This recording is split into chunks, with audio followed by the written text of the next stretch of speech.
Friday night of Electric Picnic, the main stage act are Interpol, and with us, Daniel Kessler from Interpol. Welcome to Ireland again. Thank you. It's not your first time by a long shot. You were here doing your Olympia dates.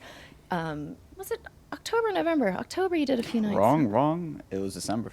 Was it December? Yeah. Okay. Wow. It was great though. We had 4 nights in total, 3 nights there. So we just kind of set a presidency, and it was a real pleasure being able to walk from like the hotel to the gig each night and walk back. And it was snowing a little bit. It was a really good time for us. And actually get to hang out and be in a city. Yeah, no, we set up camp and we were there and we kind of lived there and went, like did things, and it was great. It was a rarity that we get to do something like that. So nice because there's not many bands that get to do the 4 nights at the Olympia, and it's such a beautiful venue. And you've played it so many times before.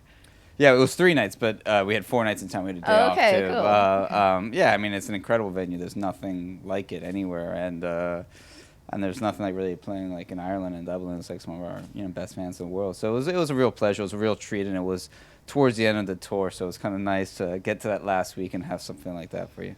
Good, because there's a long history with Ireland, and there's been a big love affair with you guys quite early on. The first time I interviewed you guys, I think, was at the Village with Franz Ferdinand supporting you, and they hadn't even released a single yet. So it dates back in indie rock history from that point of view. Yeah, no, I mean it's always been. I think it was definitely one of the places in the world that took to us, at the earliest point, and then they've also just been with us the entire time, and it's great. And whenever we've played festivals, there's always a really great camaraderie between us and the audience. The Irish connection has continued in a small-scale way with you two, that tiny band and the tiny 360-degree tour. Tell me about supporting them, because it's got to be insane. I mean, I've heard so many other bands talk about, supporting them and going out into these gigantic arenas and sort of feeling like footballers. How is it for you? Paint us a picture of some of the gigs. It was great. I mean, we did 3 weeks last year in Europe, and then we did 3 weeks just now in July in the States, and it was great. Our first show was in Stade de France in Paris, which was like a 90,000 person stadium. So it was that was the biggest of the shows. But that's a lot of people, and it's something. At the end of the day, like even when we accepted, I didn't overthink it. It's playing a show, and maybe the context is very, very different, but when you go up there and you're playing your songs, that's all you have to think about, and very much, definitely a different environment, but the audience was always very nice and receptive to us, and it was a great experience. Catering's a bit better? Catering is a bit better. Okay, you gotta have a few perks. Or we have catering at least. No, we don't have catering. No, catering's You're not on a sleeper bus? Yes. That's true. Okay, that's cool. You also did the tour with the Pixies last year, right? No, we just did we did a festival in Mexico, and we kind of co-headlined the festival. So we finished on one stage and they started up on the next one. Because there was a nice live EP. I'm pretty sure, was it your website or their website, with some live tracks from that gig? I think we just traded. We did like a sort of, hey, our fan base, their fan base, and vice versa. It's a really nice thing to do. It was a cool thing to do. It was, it was obviously, it was extremely flattering for us because we're all great, admirers of that band, and it's one of the great bands of our time. So it was flattering that we could actually do that kind of promotion or that kind of like exchange with a band like the Pixies. Yeah, absolutely. So with the new album, it's unusual 4 albums in to go to self-titled. Often the debut self-titled. Was there a reason for that, or we just are Interval, so let's just leave it?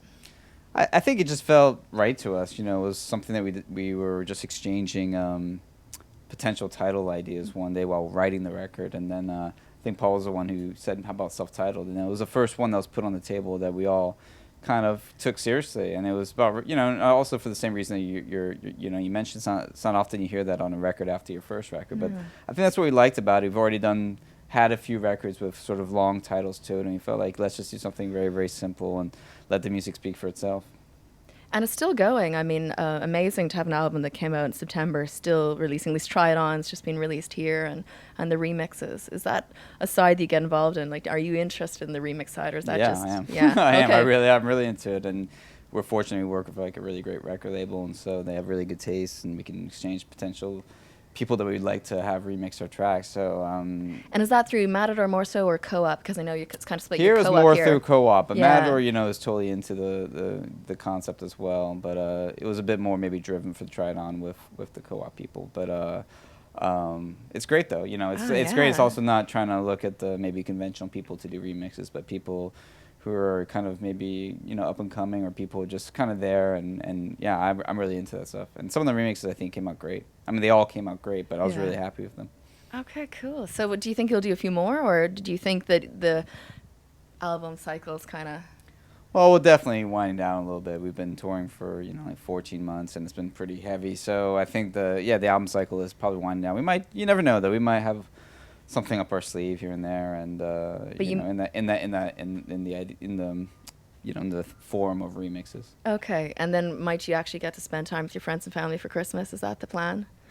Christmas, oh yeah. I'll take the autumn. Just let's get to the autumn right now, and then Okay.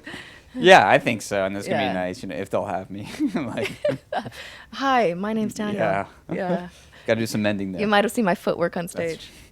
Because that is what you're famous for. I mean, obviously a brilliant That's guitarist. what I'm famous for. Seriously, no. In addition to your outrageous skill as a guitar player, you do have very fancy footwork on stage. Shucks. I always wonder how much of it is conscious, because obviously if you're in the zone, you're in the zone. But were you a dancer when you were young? No. I think it's easier for me to get into the show and just really get into it, literally throw myself into it. Than it'd be really nerve-wracking for me to stand still and just stare at people. Some people I think that's their comfort, is really just to do that, and it'd be very frightening for them to move around. But for me, it's a lot more comforting to move around and get into it, and just kind of really connect to the music and think about very little things out there. And just, to me, that makes for a good show, and that makes for a very honest show for me. It makes me feel like I'm just really giving everything I have but if I stand there just concentrating when I'm playing to a T and just really not moving and just staring blankly at the audience, which I have nothing against that, because obviously a lot of bands are like that, and they're totally cool looking and totally great about it. But that would make me very nervous. That's really, it's kind of sweet to hear, a band at your size, especially when you're playing places like Stade de France or whatever, that you'd still occasionally get nerves. I don't get nerves if I just kind of get into it. And okay. It feels like, well, that feels kind of correct and fortunate, and that's the way, versus, I mean, I feel like that's nice to know that I can do that. That's what makes me feel less nervous, is actually just try to stop thinking about everything and just try to get into playing the music, and, and and usually with that comes to moving around quite a bit, so... but I don't really get too nervous. No, I don't. Okay. I think if I stood still, I probably would. Yeah. Okay. And when it comes to this tour, and particularly more importantly for us, because we're selfish by nature, how are you choosing the set? Do you have a set for the tour, or do you change it up for yourselves? What do you... We change it up. I mean, obviously, when you're doing festival stuff, it's going to change quite a bit night per night, because you have different time allotments or allowances, so it's going to be a bit different. You are the main thing. You are the headline act of the main stage. It's your baby. You've got it. Yeah. No, it's exciting. I mean, it's a real privilege, and it's something that really want to really savor and enjoy. It's nice tonight. out there. All the lights and the trees and the flags. I've heard that. I mean, this festival has that reputation, and those reputations kind of precede them, and so when you tell people you're going to go play that festival, usually another band will be like, oh, and this is one of those festivals, so it's great to come here and play here for the first time. So a little bit of everything? I think a little bit from everything, from every record, as far as what it's going to be like and so forth. I like that. We obviously have some tracks that we try to keep in the mix night per night, and there's some songs that we treat, that kind of make a special appearance. Festival stage is a bit different than maybe completely like a headlining show, but I think we'll have a bit of, You pump out the hits a little bit here and there, Oh, that's okay. That's always good. No, it's like good. that. I think we're fortunate too that we have, our fans are usually people who like our albums, not just like, they don't really just want to hear that one song and then hear it again later on in the set. No, so, they've stayed with you. Yeah, and and it's nice that we have that. So it's nice that we can sort of just try to find a balance between all four records, and and just find some good energy. So next time we see Interpol in Ireland, realistically. I don't know yet.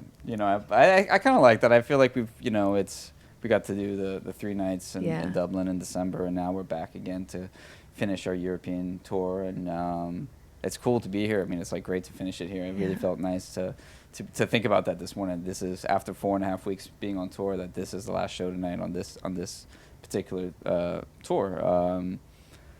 But the next time, I don't know. This is where we take a little bit of a break, and we start thinking about, rather than waking up every day in a new hotel room, being like, right, where do I get coffee today? You start getting a bit of a routine. Did I leave my clothes at the last hotel? Yeah, and then you come home, and you're like, I can get coffee in my kitchen every day for 7 days. I mean, those things, it takes a while to get back into that civilian kind of, normal way of thinking. So I'm going to do that for a little bit, and then you start. But then you start anew, and then you start writing new songs, and you take it from there, and it's a cycle. This whole thing. So everybody who's here is lucky. So hopefully it'll be a big bear hug for you guys, from outside on the field, because this is the last time to catch you for the next little while. For a little while, yeah, until the next record.